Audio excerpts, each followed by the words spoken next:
আইপিএলের নতুন মৌসুম শুরু হলো মাত্র।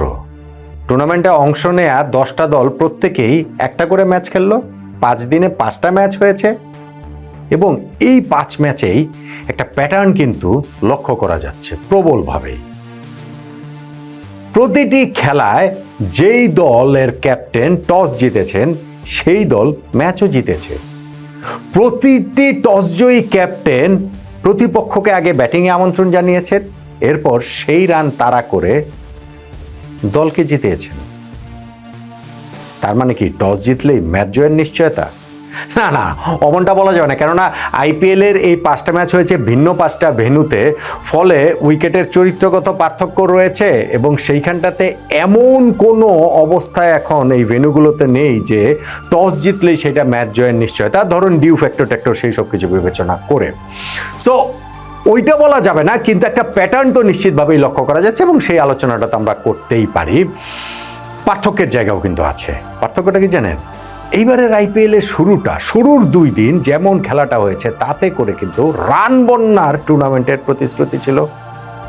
প্রথমবারের মতো আইপিএলে 300 স্কোর হবে সেই প্রতিশ্রুতির জায়গাটা প্রবলভাবেই ছিল। ভাই, টুর্নামেন্টের শুরুই যখন হয় প্রথম 2 দিনের ফার্স্ট ইনিংসে 200+ স্কোরে এবং সেকেন্ড ইনিংসে সেই স্কোর তাড়া করে জেতার মাধ্যমে বিরাট কোহলির আরসিবি জিতেছে, রোহিত শর্মার মুম্বাই ইন্ডিয়ান্স জিতেছে।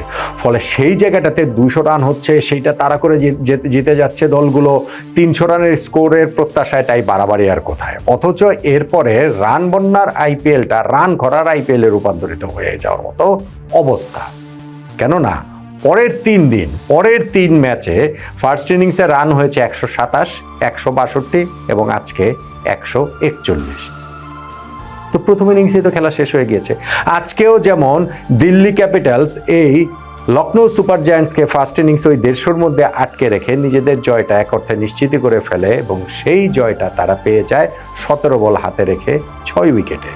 17 বল হাতে রেখে 6 উইকেটে জিতেছে প্রতিপক্ষকে 141 রানে আটকে রেখে। এইটা বললে জয়টা যতটা সহজে এসেছে বলে মনে হয়, দিল্লির জয় কিন্তু আসলে অত সহজে আসেনি। কিন্তু শেষ পর্যন্ত এত সহজে তারা আসলে জিতে গেলটা কিভাবে, কোনটা টার্নিং পয়েন্ট, তা নিয়ে এই আলোচনাটা করছি। আমার সঙ্গে আপনি মিলিয়ে নিতে পারেন। হ্যাঁ, লখনৌ সুপার জায়ান্টসকে 141 রানে যখন তারা আটকে দিয়েছে তখনই তারা জয়ের ব্যাপারে কনফিডেন্ট থাকাটা খুবই স্বাভাবিক দিল্লি ক্যাপিটালসের। কিন্তু সেই আত্মবিশ্বাসটা নড়বড়ে হয়ে যায় যখন পাওয়ার প্লেতেই তারা 4-4টা উইকেট হারিয়ে ফেলে। কেএল রাহুলের উইকেট হারায়, নীতিশ রানার উইকেট হারায়, পাথুম নিশাঙ্কার উইকেট হারায় এবং অক্ষর প্যাটেলও যখন বোল্ড হয়ে যান, ওই 4 উইকেট হারানোর মধ্যে দিয়েই কিন্তু 26 রানে মনে 4 উইকেট তারা হারিয়েছিল। তখন ওই 142 রানের টার্গেটটাকে অনেক বড় মনে হচ্ছিল।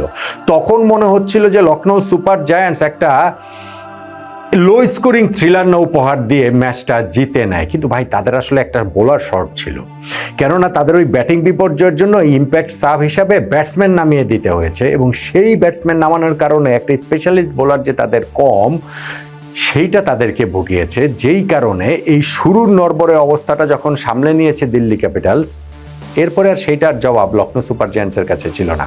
হ্যাঁ, ডেফিনেটলি এখানটাতে সামির রিজভি এবং ট্রিস্টান স্টাফসকে ক্রেডিট দিতে হবে, যারা 76 বলে একটা অবিচ্ছিন্ন 119 রানের পার্টনারশিপ গড়েছেন। বিশেষ করে সামির রিজভি, যিনি মিড উইকেট দিয়ে পুল করে ছক্কা মারে ম্যাচটা শেষ করেছেন 17 বল হাতে রেখে 18 নম্বর ওভারের ফার্স্ট বলটাতে।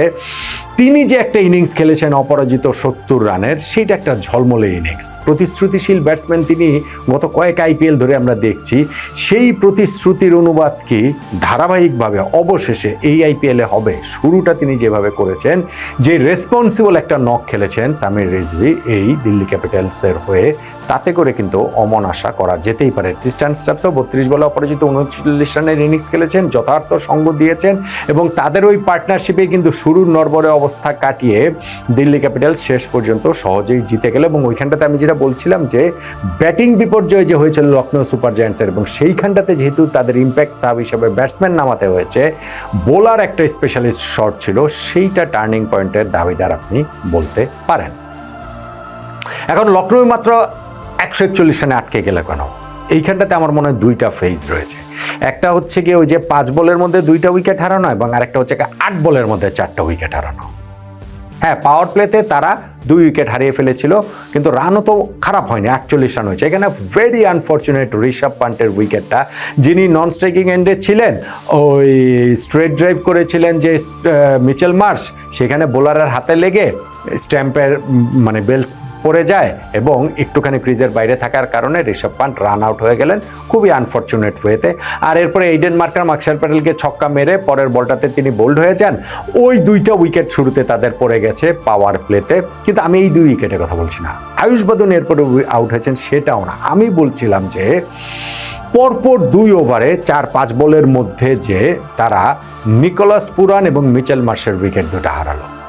স্পেশালি নিকোলাস পুরানকে যেইভাবে লুঙ্গি এনগিডি অফ কাটার দিয়ে বিভ্রান্ত করে বোল্ড করেছেন, বেচারা নিকোলাস পুরান, তিনি তো আসলে স্ট্রেইটই খেলতে চেয়েছিলেন, কিন্তু বলের একেবারে ভুল লাইনে গিয়ে ওই স্লোয়ারটাতে এমনভাবে তিনি বিভ্রান্ত হয়েছেন যে সেইখানটাতে বোল্ড হয়ে যান। আর নেক্সট ওভারটাতে 30s ঘরে পৌঁছে যাওয়া সেট হওয়া ব্যাটসম্যান মিচেল মার্শ, তিনিও যখন কুলদীপ যাদবের বলটাতে তিনি আউট হয়ে গেলেন, ওই জায়গাটাতে 71 রানে 5 উইকেট হারিয়ে ফেলল লখনৌ সুপার জায়ান্টস।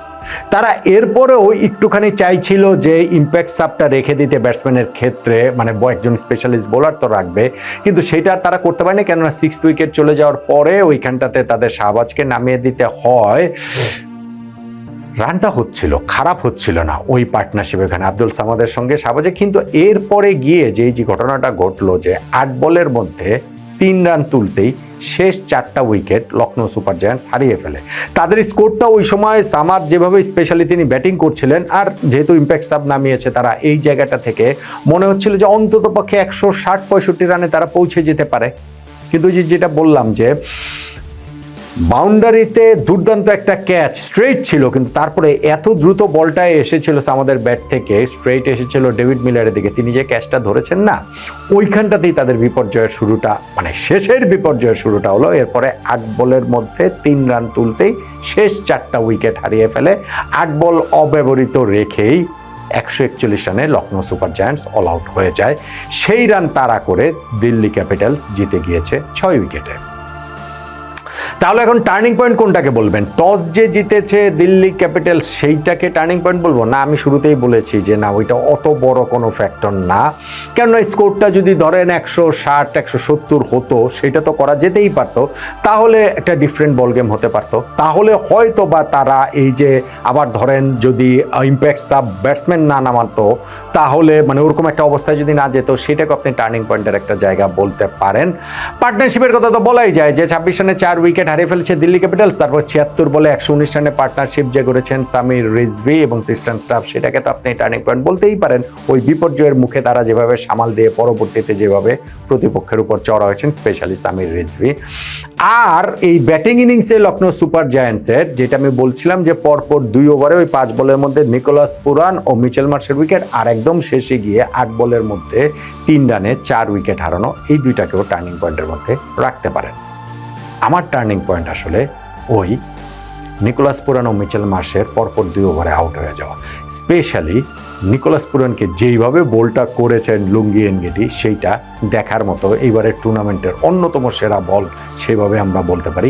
এই যে পরপর 2 ওভারে 2টা উইকেট 5 বলের মধ্যে হারিয়ে ফেললো লখনৌ সুপার জায়ান্টস, সেইটাই আসলে তাদেরকে পরবর্তী বিপর্যয়গুলো, ব্যাটিং বিপর্যয়গুলো ইনভাইট করেছে, যেই কারণে তারা আর অত বড় টোটালটা করতে পারেনি, যেইটা দিল্লি ক্যাপিটালসকে হারানোর জন্য যথেষ্ট হয়। নিকোলাস পুরান ও মিচেল মার্শের উইকেটটাই তাই আমার কাছে লখনৌ সুপার জায়ান্টসের বিপক্ষে দিল্লি ক্যাপিটালসের 6 উইকেটে জয়ের টার্নিং পয়েন্ট।